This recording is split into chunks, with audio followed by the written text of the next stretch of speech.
Hi, my name is John Gulbranson and I'm the president of International Test Instruments. In this presentation I will talk about the history of PC buses from EISA to PCI Express. So it all started back in 1981 when IBM created the original IBM PC. That machine used a Intel 8088 CPU running at 4.77 megahertz, which resulted in the blazingly fast I/O bandwidth of 4 megabytes per second. The EISA standard, however, was created a few years later in 1984 when the PC-80, the improved PC, was created, which used the 8286 CPU. And that CPU uses a 16-bit data bus running at 8 megahertz for a total memory and I/O card bandwidth of 16 megabytes per second. There are two versions of the EISA card. The original 8-bit, which was used for the 8088 or original IBM PC. And you also have the 16-bit extended cards from the PC-80, which is technically only the EISA bus. The original one is not technically part of the EISA standard. Only the 16-bit one is actually spelled out in the standard, but commonly we call both of those card versions the EISA card. So depending on the actual CPU used, the 8088 or the 286, you can address either 1 meg or 16 meg of address range on the CPU bus and therefore also on the I/O cards. Both of these CPUs support 64K of address space. One of the problems, of course, is that the EISA bus is not very fast. It was an old design from 1980, essentially, and after about 10 years, when Windows came along and other GUI-based operating systems, the I/O bandwidth was not enough to support the advanced graphics cards that started to come along. So the graphic cards manufacturers came together and through their group, the VESA group, Video Electronic Standards Association, created a VEL bus or VESA Local Bus, which essentially was again a direct attachment of the graphics card and any other card, I/O card that you wanted to directly connect with high performance, and they connected it to the CPU memory bus again. And because the top of the line CPU at the time was the 486 CPU running at 33 megahertz, that was the bus standard for the VEL Local Bus. And the problem, of course, with doing that is that they married it to the 486 CPU bus protocol, and when other CPUs came out, particularly the Pentium, it used a different bus protocol, and the VEL bus was no longer an option. It simply didn't work. Later on, IBM tried to create a future-proof and CPU-independent alternative to the EISA bus as part of their MCA microchannel architecture design. And we'll talk about that bus and the VEL bus in some future slides. This slide shows the original IBM PC-80 motherboard from 1984. This is the board that uses a 8286 CPU. And you can here see the two different slots. This is the legacy original PC slot, and this is the extended, you can see the extension here, connector for the actual EISA slot, which is part of the EISA standard from 1984. So technically this is the only true EISA slot, but we refer to both as EISA slots and therefore EISA boards. So in this slide behind me here, you see the pinout of the EISA bus connector. This is the hold connector for the that is spec'd as part of the 286 computer, and this part here is the original PC connector, the 8-bit. You have 8 data bits on this connector, and you have another 8 on this. So in total, you have 16 for the whole interface.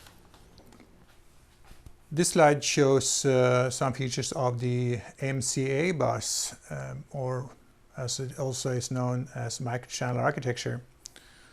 The MCA bus was created in 1987 by IBM to address the deficiencies of the EISA bus, which was mainly CPU independence, or CPU dependence, I should say, and lack of performance. It was mainly used by the IBM PS2 computers.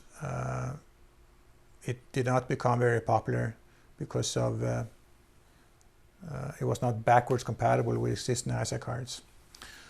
It was fairly high performance though, up to 32 bits wide, running at 10 megahertz for a throughput of 40 megabytes per second. It was quite good for its time. Another innovative feature was the software-based configuration, sort of an early plug-and-play. MCA used floppy-based configuration where the configuration software read the resource requirements from the plug-in cards and sorted it all out and assigned it automatically. MCA was unfortunately not an open standard, so it never caught on with the PC manufacturers. What made it even worse was that it was not backwards compatible with existing EISA expansion cards. And after 15 plus years of EISA systems, there were a lot of cards in circulation, and of course customers did not want to buy a new system where they could not utilize their old existing hardware. So mainly MCA was used in advanced server platforms where you needed the high I/O bandwidth, but did not care about lack of backwards compatibility. We have now arrived in 1988 when a group of third-party PC clone vendors created the EISA Extended Industry Standard Architecture Bus for the PC platform. As this slide shows, the EISA bus uses a 32-bit wide data bus running at 8 megahertz for a total throughput of 32 megabytes per second. And this is, of course, double that of the older EISA bus. Just like MCA, it uses a software-based configuration, no individual IRQ DMA jumpers on the board. The EISA slots do accept IC cards so that existing cards could be used on EISA platforms, but it never still became popular because EISA plus VLB carried the PC platform along until PCI came along just a few years after EISA was created. It did, however, see some use in higher performance systems. And now we are revisiting the VESA Local Bus, which was created in 1992 to address the insufficient bandwidth of the EISA bus.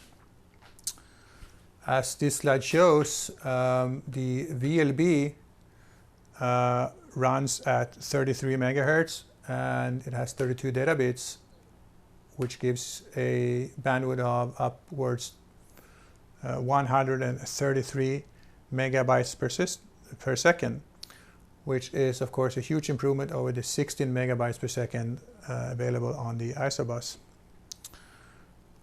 The VESA Local Bus was created by the Video Electronics Standards Association, VESA, for attaching high-performance graphics cards to the platform.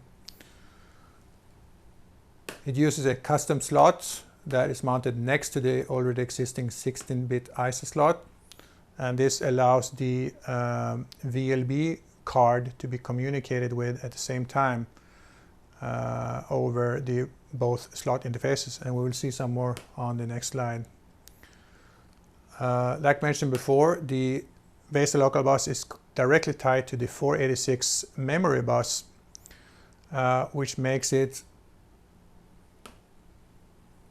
essentially doomed for other CPUs which use different CPU memory bus protocols. The 486 CPU memory bus only allows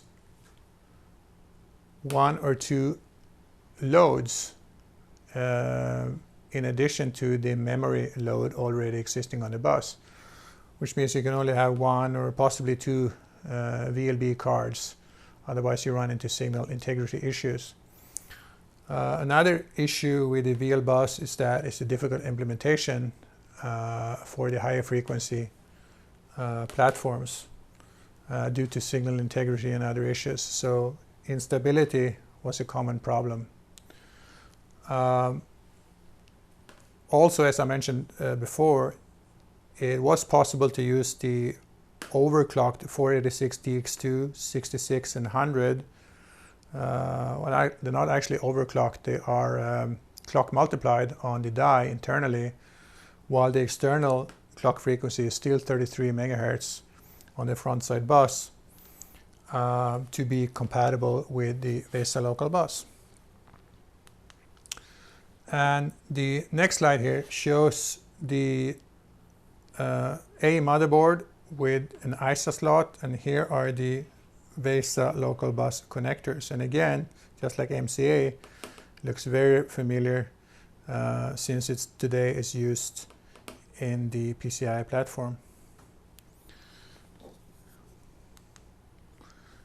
And finally, here is an example of a graphics card which uses all three connectors. So this connector here for the VLB is on this side, and then you have the two individual connector here merged into one for the legacy EISA.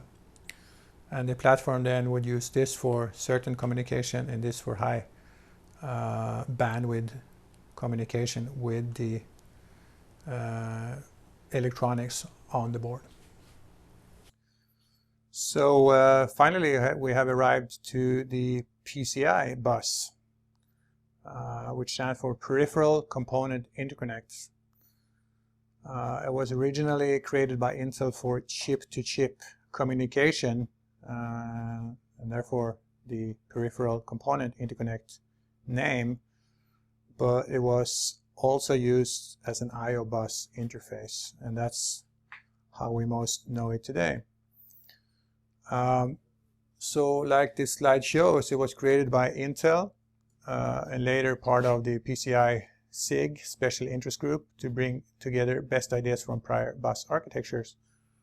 The bus runs at 133 megabytes per second.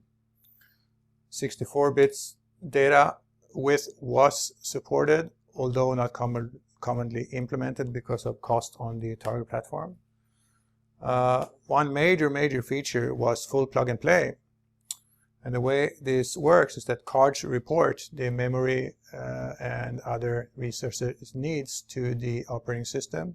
The operating system then asks the device drivers to configure the cards and to use those resources it has assigned. However, later on, due to larger and larger PCI bandwidth used, especially by high-end graphics card, a separate bus in the form of AGP, Advanced Graphics Port, was actually later created. Here on this next slide, you'll see a motherboard with 4 PCI Express slots, and you can compare those with the 4 older EISA slots right here. And this one is a Pentium motherboard. Here is a slide that describes the overall architecture of the PCI bus in the system. And the key thing to note here is that you have a bridge chip between the processor and the local bus, the PCI local bus. It's actually a little bit of a misnomer here in this picture to call it a local bus because it's not actually local. Local buses should be attached to the processor, but it's a PCI bus. The way the bridge works is that the operating system configures the bridge to map a portion of the processor's address space to PCI address space. These two address spaces are completely separate. If the processor then, by using a device driver for the device that is being accessed, accesses a register that the bridge recognizes as being mapped to a graphics card or another card here, then the bridge would claim that primary bus transaction, the memory bus transaction, and create a secondary transaction on the PCI local bus. That secondary transaction would then be claimed by the graphics card here, for instance. The graphics card would do the read or write or whatever transaction is being performed. Could be I/O too. And then the transaction would complete on the secondary bus, on the PCI bus. The bridge would then complete the primary bus. So it works as a bus master, if you will, on the PCI bus on behalf of the processor. This slide shows the PCI bus interface signals. There are two groups of signals. One is the required pins group and one is the optional pins group. So let's start with what's optional. What is optional is to implement the 64-bit parts of the signal, so that if your device is a 32-bit device, only lives in the lower 32 bits of the address space, for instance, then it does not need to implement these signals. Also, you don't need to have interrupt support if your device is, for example, a polling device that does not interrupt. You don't need those. And also, you don't need the JTAG signals. What you do need is the address and data signals to get the address assigned to the device and the data in or out. You need command byte enable. The byte enable signals are used for reading or writing individual bytes. So you might want to write the first 2 bytes, but not all 4 bytes in a 32-bit D word. You have a parity signal, so that parity can be checked. If there's something wrong with the parity, you would report that to the operating system or the other side, rather, depending on who's reading and writing, using the parity error signal. If there's something else wrong, critically wrong, you can assert the system error signal, in which case the system would basically bug check and lock up, if not handled in any other way. You have request grant for bus mastering. You have clock and reset signals. And this is pretty much everything needed to implement a PCI compliant device. This slide shows the configuration space registers. On PCI, you actually have 3 unique address spaces that can be used. The first 2 are the normal memory and I/O address spaces, which are used for accessing registers within the device that are related to your the operation of a device. The third address range on PCI is the configuration space. The configuration space registers are used by the operating system to learn about the capabilities of the device and what resources the device needs to do its work. So I'm going to go through the various registers behind me and give you an overview what they are used for. The most important registers are the vendor ID register, the device ID, and the base address registers, or also called bars. The vendor and device ID registers are used for plug-and-play purposes.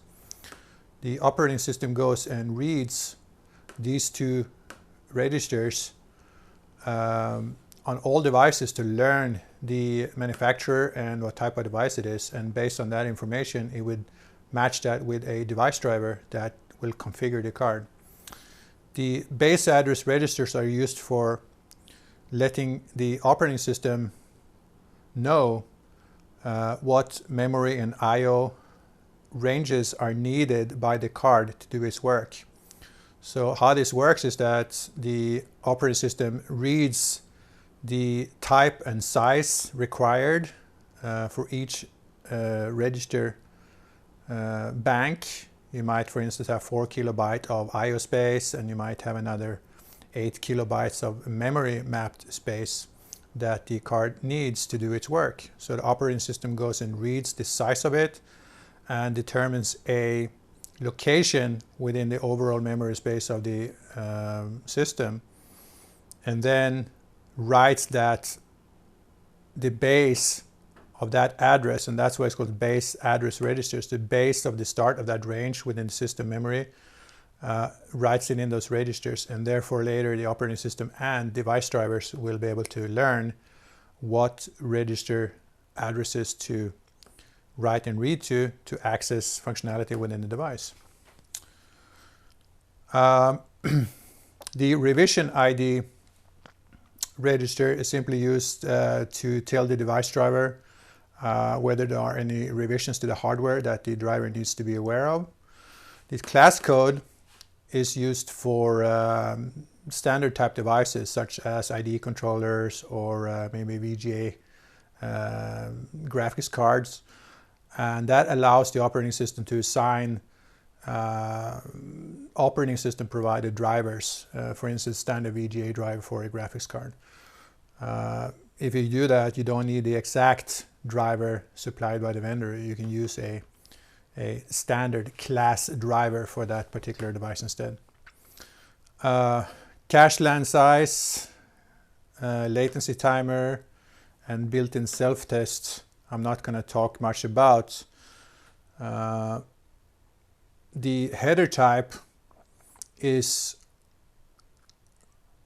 a field that describes whether this particular device is an end point device, whether it's a bridge, or whether it's some other type of device. Normally that would be header type 0, which is just a regular endpoint device, but type 1 is for bridges and so on. Type 2 is actually for card bus devices. Subsystem, vendor and device ID. I'm not going to talk much about that.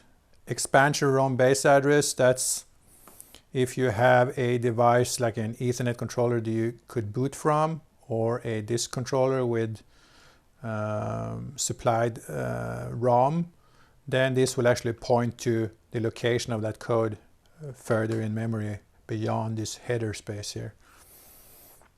Capabilities is something that does the same thing. It points to other structures in memory that spells out particular capabilities of the device. And that's essentially a linked list in memory that you can walk. Interrupt line and interrupt pin is used, those registers are used for assigning interrupts to this particular device in case the device needs it.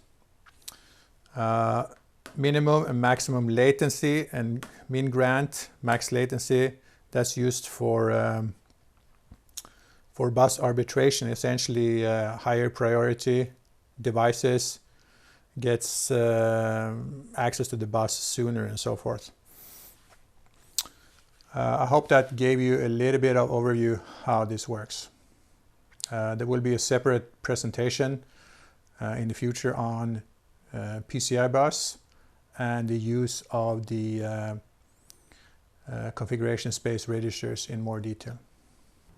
After about 6 years of use of the PCI bus, the extended PCI or PCI-X specification was released. And I will spell out some features of the PCI-X bus in this slide. The main performance improvement made in the PCI-X bus was that the clock frequency was increased from 66 to 533 megahertz. That eventually made the maximum bandwidth jump from about 133 megahertz as in the original PCI spec up to 4.2 gigabytes per second. Unfortunately, when you go to the high clock frequencies, the number of devices that can load the bus goes down from about 6 devices as in the original PCI to just 1 device. Essentially, it's no longer a bus but a point-to-point protocol then. IBM, Compaq, and HP, as part of PCI SIG, they were driving the development of the PCI-X spec. Intel wanted a better option, and actually they were working on PCI Express, not to be confused with PCI-X. PCI Express will be explained in future slides. There are some protocol improvements over PCI in PCI-X. Here are the main features. There's a split response transaction that did away with polling on the bus, so that increased the efficiency of the bus. You have MSI, signal interrupt, MSI, message signal interrupts. So you can signal interrupts by write directly to the PCI bridge rather than use dedicated int-x interrupt lines. Due to higher cost, just like in PCI, only server pieces normally use 64-bit PCI-X. Desktop systems for regular consumer use normally stayed with 32-bit and also 32 megahertz PCI cards. And later the desktop systems also went directly from PCI to PCI Express, so they never implemented the PCI-X. PCI Express is actually a very low cost solution, although also very high performance, as we'll see later. Some of the problems with going wide, as in PCI-X, 64-bit wide buses with very high frequency, is that with high frequency it's very hard to keep the length of the traces in the buses the same. And if they don't, if they're not correctly length matched, then you have a problem with the setup and hold timing of the signals, and I will explain what that means in a later slide. And also one of the issues here with wide buses in general is that it ties up a lot of I/O pins on the chipset, which limits the overall chip functionality, and that's one of the main features in PCI Express that we'll talk about later, is that it only uses 2 signals per direction for a very high frequency serial bus instead. In this slide, it is shown that there are different keying on PCI cards depending on the voltage that the card can work with. So if you have a card that only works with 3.3 volts, you have only this key right here, and the same goes for 5-volt cards. You have this key in here.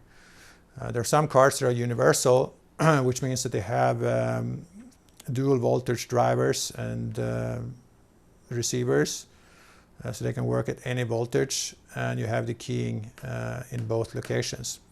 Essentially, you don't have to worry too much about the keying. If the card fits in a slot, it will work. And this slide talks a little bit more about the setup and hold timing skew between signals.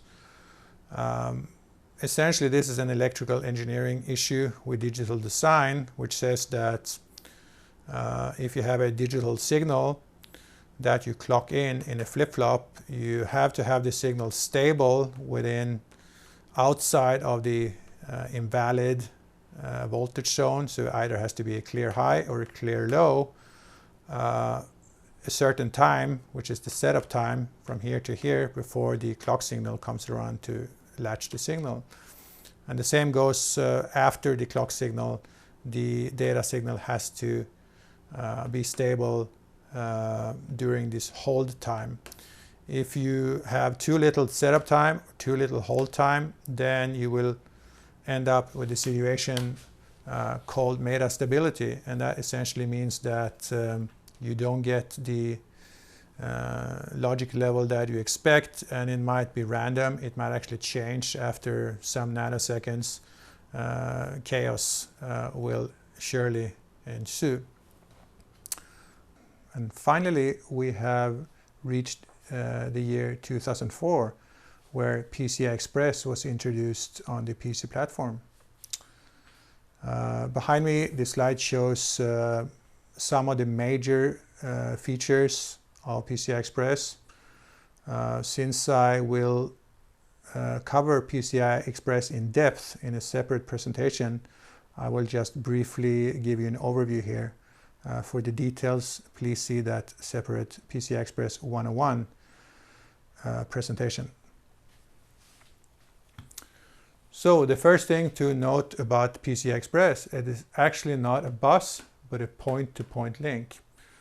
The reason for that is that in order to communicate with high-speed serial data on a gigabit per second rate, you actually cannot use a multi-drop bus like in PCI Express. The signal integrity and ringing and reflections would completely ruin the signal integrity for the high-speed serial link. Another feature with PCI Express is that the clock is encoded within the serial data stream.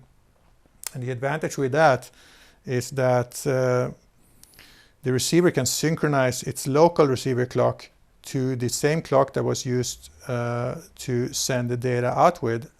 And note that you can do that without carrying a separate clock signal like for other common clock or source synchronous clock buses.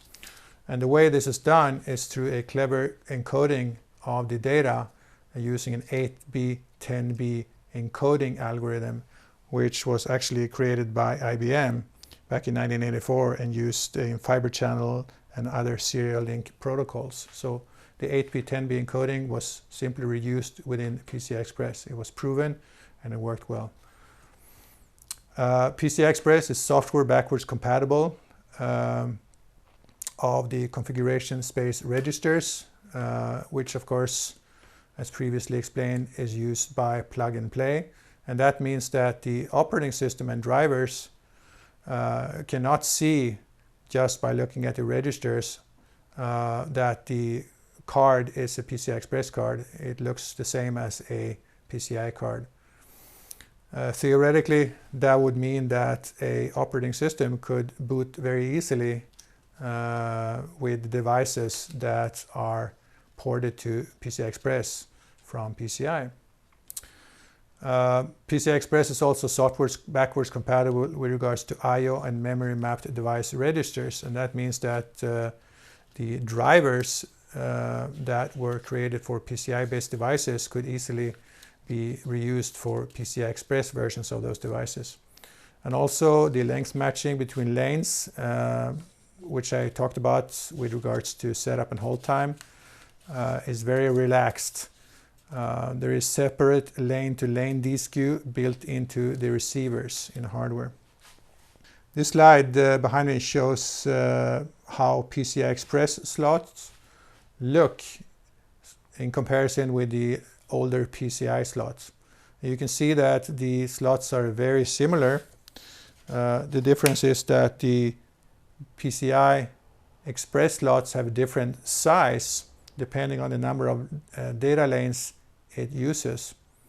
So this one has a by one lane, only one link, or I should say one differential pair going in and one going out to and from the device.